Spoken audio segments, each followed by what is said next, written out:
Hello friends, welcome to shorts வேறு channel. மறக்காமல் பார்க்குறவங்க புதுசாக இருந்தீங்கன்னா லைக் பண்ணிட்டு, ஷேர் பண்ணி, சப்ஸ்கிரைப் பண்ணிட்டு பாருங்கள். வாங்க வீடியோக்குள்ளே போகலாம். வணக்கம் நண்பர்களே. இன்று நாம் பார்க்க போகிறது உலகிலேயே மிகப்பெரிய நிலவிலங்கு என்னன்னா யானை பற்றி தான் பேச போகிறோம்.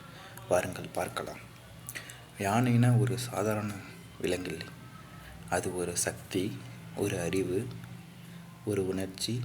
மனிதர்களுக்கு போலவே உணர்வுகளும் குடும்பங்களும் குடும்ப பாசமும் கொண்ட ஒரு அற்புதமான உயிரினம். இப்போ யானையின் தோற்றம் பார்ப்போம். யானை பெரிய உடலும் நீண்ட தும்பிக்கையுடனும் பெரிய காதுகளுடன் இருக்கும். அதன் தும்பிக்கை தான் அதன் மிகப்பெரிய சிறப்பு. பார்ப்போமா? தண்ணீர் குடிக்க எதுக்கு யூஸ் பண்ணுங்க பார்ப்போம். தண்ணீர் குடிக்க, உணவு எடுத்துக்கொள்ள, மரங்களை பிடிக்க, கூடவே அன்பை காட்ட. சரிங்களா? தண்ணீர் குடிக்கவும் உதவுது, உணவு எடுத்துக்கொள்ளவும் உதவுது, மரங்களை பிடிக்கவும் உதவுது, கூடவே மனுஷங்களோட அன்பை காட்டவும், யானைகளோட அன்பு காட்டவும் அது உதவுகிறது.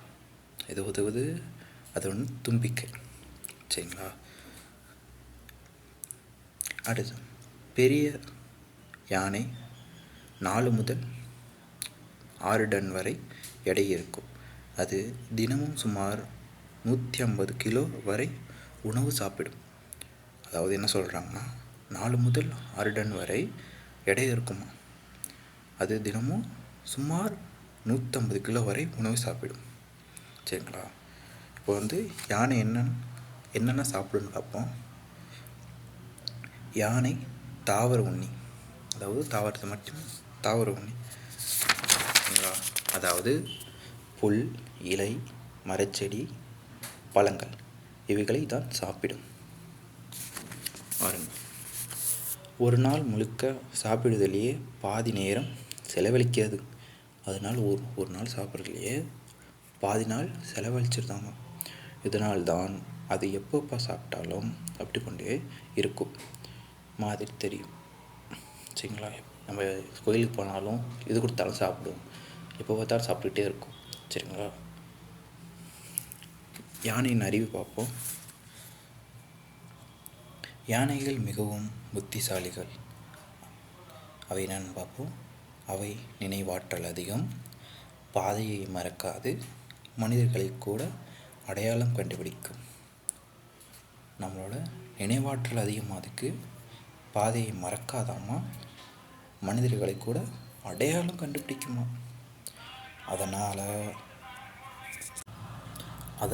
தான் யானைக்கு நினைவாற்றல் அதிகம்னு சொல்கிறாங்க. சரிங்களா?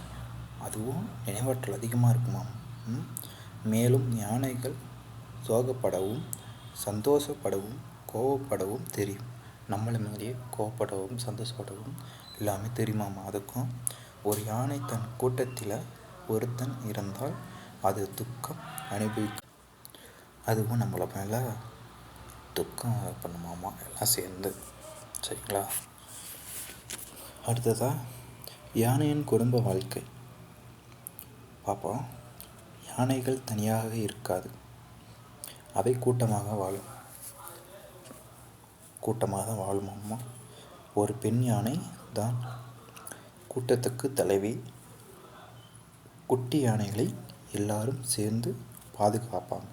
அது நம்ம மனித சமுதாயத்துக்கு ஒரு நல்ல உதாரணம். அடுத்து வாங்க பார்ப்போம். யானை வகைகள் பார்க்கலாம். உலகத்தில் 3 யானை வகைகள் இருக்கிறது. உலகத்தில் 3 வகைகள் இருக்காமா. முதல் ஒன்று ஆப்பிரிக்க யானை, 2வது ஆசிய யானை, 3வது காட்டு யானை. ஆசிய யானை தான் இந்தியாவிலும் தமிழ்நாட்டிலும் அதிகமாக காணப்படுகிறது.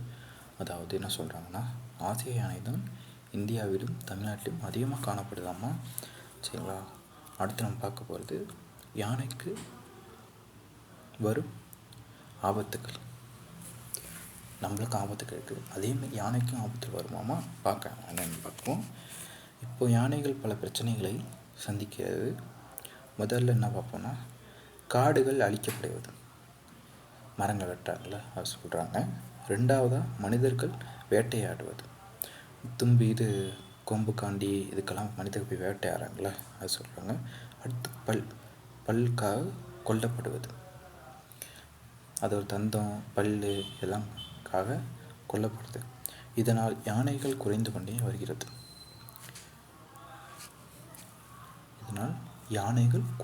வருகிறது. அதுக்கு நம்ம என்ன பண்ணணும் பின்னாடி பார்ப்போம். அடுத்து பார்ப்போம். யானை மற்றும் கலாச்சாரம்.